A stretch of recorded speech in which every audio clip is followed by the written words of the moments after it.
In this video, I will show you how to upload and process videos on Gling AI. If this guide helps, please consider liking and subscribing so others can see it too.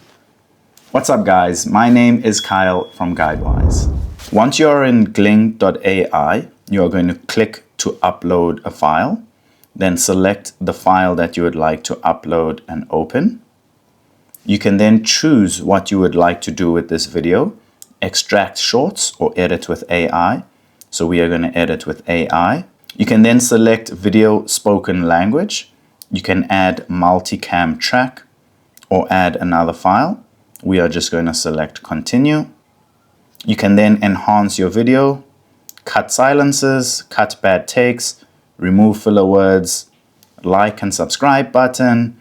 You can also add zoom, enhance audio, AI background, or add auto captions. So I'd also like to add auto captions. Once you have selected your options, select enhance and edit.